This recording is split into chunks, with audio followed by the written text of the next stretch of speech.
Netspend is one of those artists who literally just came out of nowhere. But now he's quite literally everywhere. He's getting millions of streams, he has hundreds of thousands of fans, and most of all, he has fans that worship him. And if you're watching this video and you clicked on this video, you're probably asking the same thing that I was.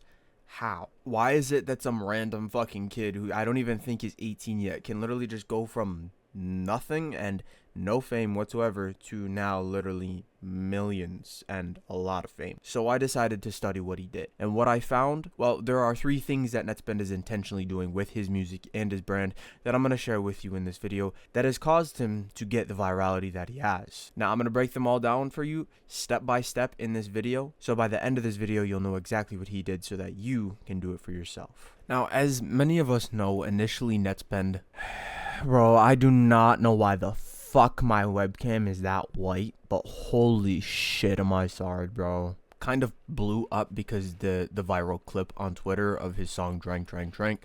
And I'm gonna be honest with you, this was luck. Like, there's no way to engineer this. It quite literally spread because of word of mouth. And word of mouth is like the hardest thing to engineer when it comes to actually raising awareness, which is the first step to copying what Netspend did, was get people aware of your music. Now, this is the hardest part for most people because they think that it's luck. There's a way to engineer it in a way that's not luck, in a way that you can quite literally just get awareness to your music without having to spend money on ads, without having to do dumb fucking corny self-promo. There's a way to engineer it, and I break that down in the first link in the description. It's a completely free YouTube video that you can watch. I cover it from step by step, how you can copy it so that you don't have to rely on luck anymore and you can just raise awareness to your music. Now, part of this equation is the fact that his music is polarizing. So I can't spell it. Now, part of why it went viral in the first place is, yes, it was luck because word of mouth, but the reason that the word of mouth happened is because his music was polarizing. It was different. Not a lot of people were doing it. So when people heard it, there was a big chunk of people that really liked it, and there was a big chunk of people that really did not like it. So while you can engineer getting more awareness and more eyeballs to your music, you also have to have music that's just different. You cannot be a clone of someone because it's just not going to work. You're not going to spread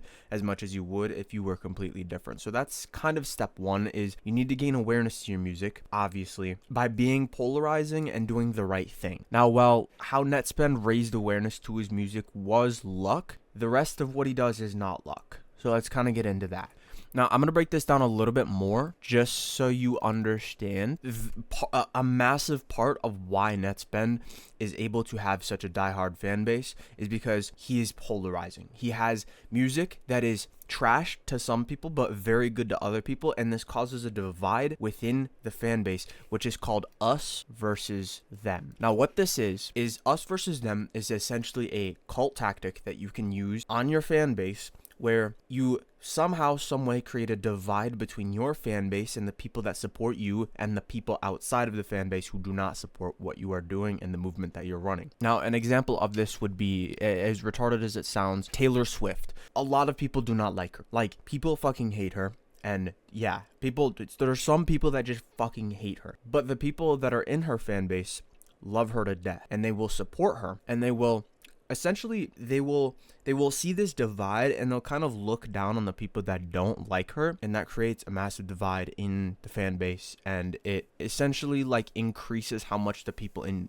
their fan base like them, and then it decreases how much the people outside of the fan base like them. And this is kind of just how, this is like the nature of how a cult works. So by being polarizing and creating music that not a lot of people like, but there's a small chunk of people that do like, because it's so unique and so different, it creates this us versus them mentality. Now, while awareness and polarizing were kind of as one category that I just explained, the next category is going to be identity. One of the strongest things that Netspend has going for him is that he has an identity. He's a young kid, and he talks about drugs, he talks about driving cars, he talks about women, and he talks about things that younger men, and I know this sounds corny because you're probably a young guy listening to this, but his brand represents the things that insecure men want. And that's not me hating at all, because I want these things too. His brand represents the fact that he fucks women, gets money, does drugs, and these are seen as cool things, which means because his brand represents these things and this identity, people resonate with that. Meaning, when they resonate with it, that means that they want to live through it, they have like it's really hard to explain, but they have a part of them that relates to this identity and this brand that he represents. And when they resonate with that, it means that they can use him as a way to live through him. Because his brand represents these things, they can use his music as like a means of them being a certain way. So like if you look at different niches for music, you'll have like Lil Peep, for example. He represents depression, wanting to kill yourself, drugs, and shit like that, right? When people hear that and they resonate with it, and that's a part of who they are, and they feel like this deep sense of like belonging with that brand, they will use the music as a way to portray that to society or whatever. When they do that, they're like, I'm a Lil Peep fan. I represent these things because he represents these things. I relate to it. So I'm a Lil Peep fan. So like, this is like, it's kind of like, I feel cool representing this identity that he gives.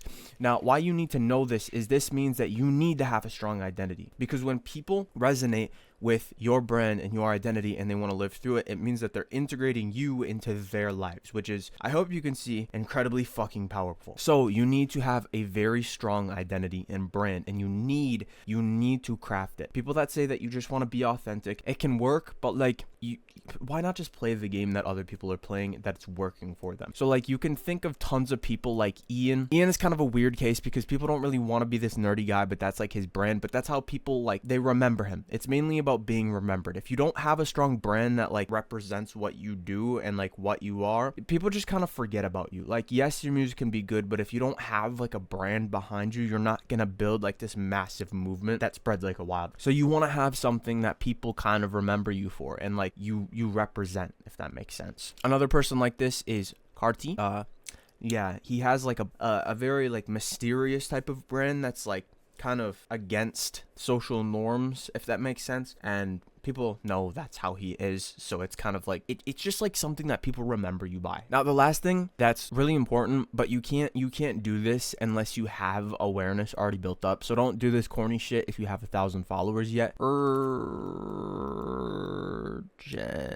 Urgency. Now, these are two very dark things that Netspend implements. Whether they're intentional or not, I don't really know, but a lot of artists do this. Urgency and mystery. Now, these are things that are like very seductive in their nature because of how humans work and human psychology, but essentially the two things that he does is that he is very confusing. Like, people don't really know him that well. Like, it's kind of questionable what he's doing behind the scenes. He has a bunch of like, you could not tell me what Netspend is doing right now. For the most part, he doesn't vlog his life. He doesn't showcase what he's doing on a day-to-day basis, which causes a lot of mystery. And how humans are by their nature is they need to solve problems, which means when you build up the suspense of who you are, you have a strong brand, the people that are in your fan base need to know more. They need to know what's going on. They need to know what you're doing. Unemployed people are weird. So they build this relationship where they're just trying to figure out who you are, but they're still supporting your music. They don't really know who you are, but it's like, it's left up for their imagination. And this is incredibly powerful. And it essentially just creates like this unfulfilled thing in their head, like a fantasy in a way. It's really weird, but that is how it works. So you